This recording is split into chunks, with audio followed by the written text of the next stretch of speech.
શું નામ બેન તમારું? મમતાજબેન. મમતાજબેન. આપણા ગામનું નામ? વેડા. તાલુકો જિલ્લો? જેસર. જેસર અને જિલ્લો ભાવનગર આવે.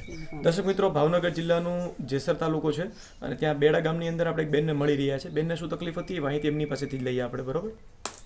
તો તમને શું તકલીફ હતી બેન? થાઇરોઇડની. થાઇરોઇડની તકલીફ તમને થઈ ગઈ હતી. તો એમાં તમને શું શું થતું થાઇરોઇડમાં? આમ બળતરા થતી, ચક્કર આવતા, ગળામાં સોજો આવી જતો હતો. ગળામાં સોજો આવી જતો હતો, ચક્કર આવતા હતા, બળતરા થતી હતી. ત્યાર પછી શરીર તમારું કેવું થઈ ગયું હતું તમે કહેતા હતા? પતલું. સાવ પતલું થઈ ગયું હા, હતું? પતલું ને કાળું થઈ ગયું. એકદમ કાળું શરીર પડી ગયું હતું. અને કેટલા કિલો વજન થઈ ગયું હતું? 30 કિલા. ખાલી 30 કિલો વજન થઈ ગયું હતું. અને તમે શરીરે ખંજવાળની વાત કરતા, એમાં તમને શું થતું? આમ ખંજવાળ આવે, ઢીંચા થઈ જતા ને ચામડી વહી જતી હતી. આમ બરોબર, આખી આખી ચામડી નીકળી જતી હતી ને એકદમ ઢીંચા થઈ જતા હતા, કાળી પડી જતી. કાળી પડી. કેટલા વર્ષથી તકલીફ હતી તમને? વરસ 1 વર્ષ દીધું. શરૂઆત થઈ ત્યાંથી વર્ષથી તમને તકલીફ રહી હતી. તો એના માટે તમે અલગ અલગ દવાખાને પણ ફર્યા હતા ને? તમારું નામ શું છે? અબ્દુલભાઈ. અબ્દુલભાઈ. એના માટે તમે દવાખાને પણ લઈ ગયા? તમારા ઘરના છે, વાઈફ છે? હા. બરોબર, તો એમાં તમે દવાખાને પણ અલગ અલગ લઈ ગયા છો ને? ક્યાં ક્યાં દવાખાને લઈ ગયા હતા? વડલી સદભાવના. વડલી સદભાવના. હા.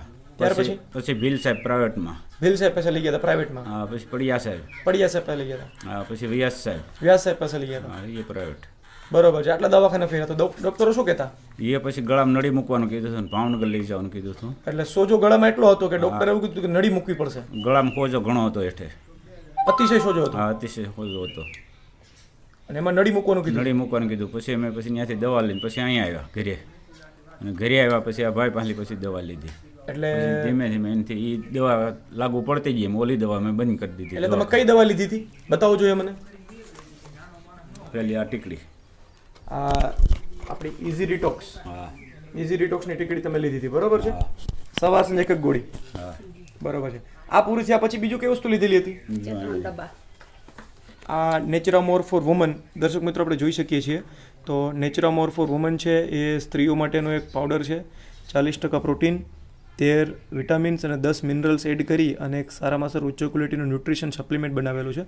આ કોઈ થાઇરોઇડની દવા નથી, પણ એક એવું ઉચ્ચ ક્વોલિટીનું ન્યુટ્રિશન સપ્લિમેન્ટ છે કે જે સ્ત્રીઓના શરીરમાં જે હોર્મોનલ ફેરફારને લીધે જે ઇફેક્ટ આવે છે, જે પ્રોબ્લેમ થાય છે, એની ઉપર કામ કરે છે. બીજું તમે સાથે સાથે શું લીધેલું હતું? આ કોલગેટ હજી વાપરું છું. આપણી આ ટૂથપેસ્ટ, હા. હર્બલ ડેન્ટલ પેસ્ટ હજી વાપરો છો? એ ટૂથપેસ્ટ તમે સાથે ચાલુ કરેલી હતી. હા. બીજું શું શું ઉપયોગ કરેલો છે? એક આ આ આપણો સાબુ. સાબુનો ઉપયોગ કરેલો છે તમે, બરોબર છે? તો આ તમે કેટલા ડબ્બા પીધા? 3. 3 ડબ્બા. 3 ડબ્બા પીધા તમે. અત્યારે તમને કેવું છે? સારામાં સારું. હા, ગળામાં સોજો હતો એ? સાવ સારું. અત્યારે આપણે જોઈ શકીએ છીએ દર્શક મિત્રો કે ગળામાં કોઈ પણ પ્રકારનો સોજો દેખાતો નથી, નોર્મલ છે. ત્યાર પછી તમારું શરીર જોતા પણ વજન તમારું આવી ગયું હોય વ્યવસ્થિત એવું લાગે છે. હા, એકદમ. પછી તમે કહેતા કે વજન સાવ ઘટી ગયું હતું, ત્યારે તમારાથી કંઈ કામ નહોતું થતું, વજન કોઈ નહોતો વસ્તુ પડતો, કામ નહીં. તો એમાં કામ રસોઈ પણ નથી રાંધી શકતી. રસોઈ પણ નહોતા રાંધી શકતા. બીજું પેલું ઠંડુ ગાગર પાણી રેડ્યા ઉપાડવાનું, કરો, એમ કે ઠંડા પાણીમાં જ પડી રહું. એટલી તકલીફ હોતી. એમ જ થાય. રાતે પાણી રેડતી માં. હા, રાતે શિયાળાની ટાઈડ હોય તો શિયાળાની ટાઢ હોય તો રાત્રેમાં એટલી શરમાં અગ્નિ થતી, મતલબ. શરીરમાં. બરોબર છે. આ દવાથી મને હાવ કમ્પ્લીટ થઈ ગયું. આ દવાથી તમે કમ્પ્લીટ થઈ ગયું. કેટલા ડબ્બા તમે પીધા? 3. 3 ડબ્બામાં તમને કમ્પ્લીટ સારું થઈ ગયું છે. આ દવા તમને કોણે આપી હતી? ફારૂકભાઈ. આ દવા તમને ફારૂકભાઈ આપી હતી, બરોબર છે? બેડા તમારા ગામના જ છે? હા, મારા ભત્રીજા જ છે. બરાબર, તમારા ભત્રીજા છે, એમણે તમને દવા આપી હતી.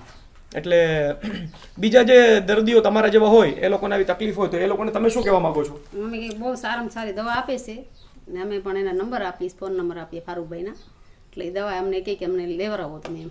તમે દવા વાપરીને ખુશ છો? હા. અબ્દુલભાઈ, તમારું શું કેવું છે આ દવા લઈને? મારે સારું જ છે. અમારે બધાને મારે તો ઓલો કેન્સરનું તો એ ટૂપથી રેડી થઈ ગયું છે. દાઢનું.